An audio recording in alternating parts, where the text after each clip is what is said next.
c'est une prise de conscience qui se fait graduellement. Ça ne se fait pas du jour au lendemain. Même en ayant assisté à ces conférences, vous n'aurez pas le grand déclic aujourd'hui. Car en réalité, il vous faudra le goûter. Il vous faudra l'expérimenter. Donc on avait dit que pour que puisse s'établir le Waswas, il nous fallait premièrement une situation qui déclencherait en vous quelque chose de négatif. Deuxièmement, un changement intérieur en vous. Troisièmement, il se connecte à votre âme et commence à télécharger dans votre intériorité des informations.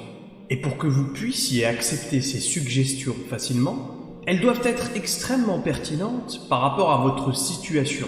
Donc souvenez-vous de ceci.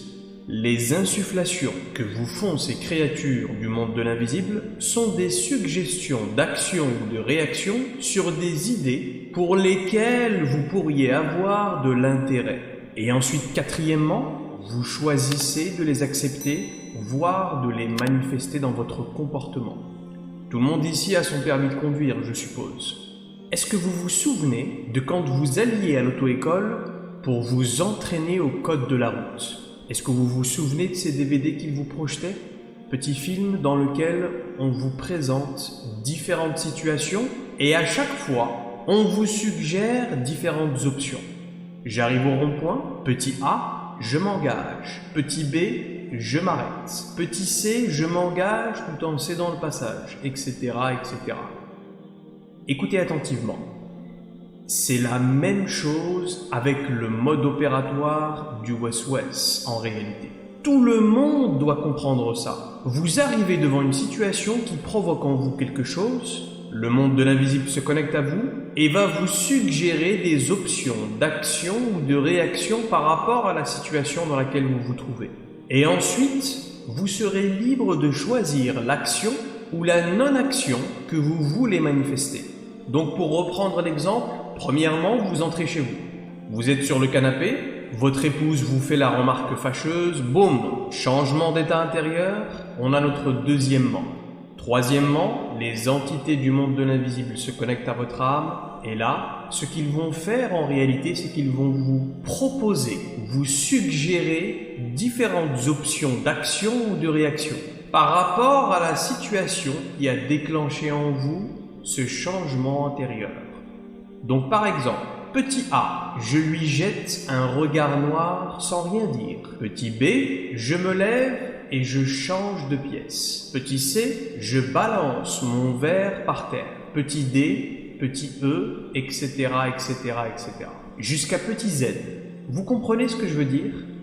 Et dans toutes ces différentes options que vous insuffle le monde de l'invisible, il y en a toujours au moins une qui est positive, la bonne insufflation, celle que vous devez trouver et choisir de manifester parmi toutes les autres. Comment est-ce qu'on définit la bonne option? Eh bien, c'est celle qui est en parfaite concordance et en parfaite harmonie avec l'intention et la satisfaction du Créateur. Autrement dit, c'est l'action ou la réaction qu'Allah subhanahu wa ta'ala attend de vous et qu'il le rendra satisfait de vous. Et c'est tout en fait. C'est juste ça. Pour résumer, à chaque fois que vous êtes dans une situation qui déclenche en vous quelque chose, on vient vous suggérer différentes options de réaction et vous devez choisir.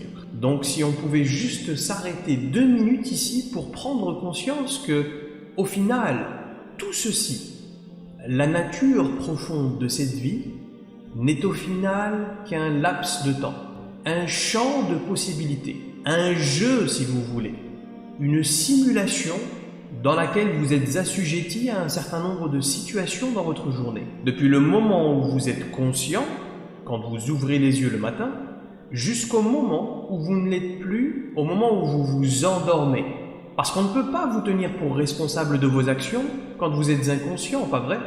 Allah subhanahu wa ta'ala ne jugera pas une personne handicapée mentalement, de la même manière qu'il jugera un homme ou une femme qui a toutes ses capacités, n'est-ce pas? Donc depuis le moment où vous ouvrez les yeux, la partie commence jusqu'au moment où vous perdez conscience. Et durant ce laps de temps, vous êtes simplement assujetti à un certain nombre de situations, Des situations dans lesquelles vous devez à chaque fois choisir la bonne action ou réaction à manifester.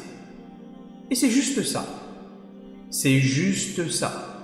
On vous met tous les jours dans des situations et on vous suggère différentes options, différentes possibilités d'action, comme au code de la route. Petit A, petit B, petit C. Et vous devez à chaque fois choisir la bonne réponse. Et à la fin, on s'arrête et on fait les comptes. C'est super important ce que je suis en train de vous dire. C'est juste ça en fait. Le secret de cette vie est aussi simple que ça.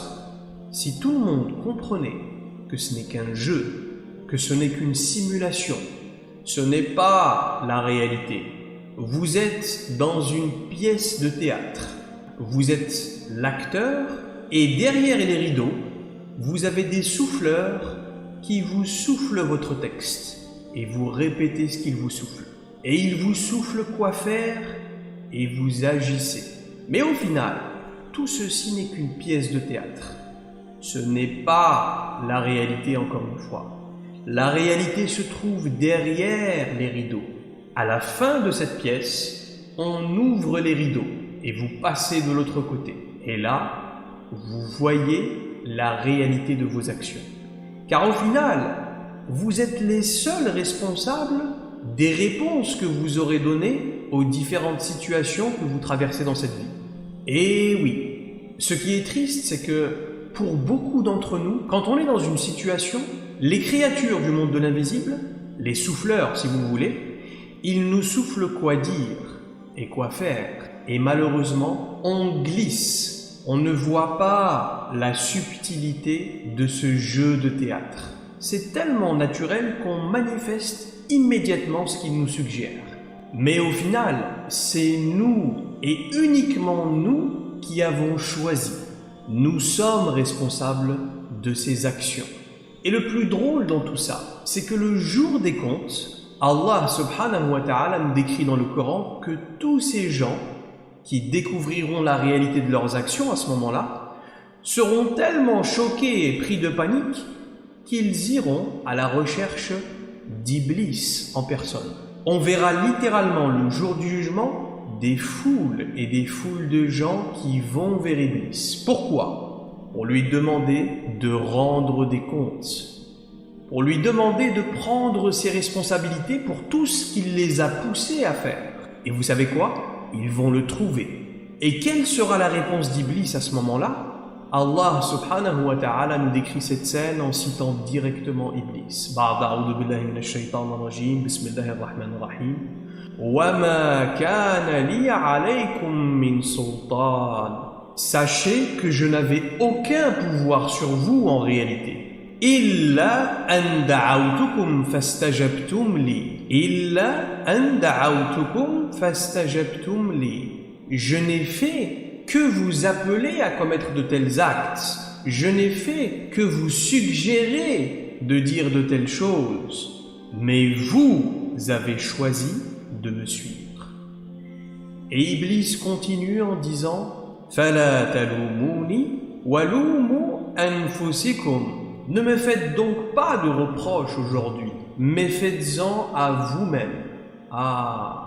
Autrement dit, ce jour-là, Iblis se désavouera de tout le monde.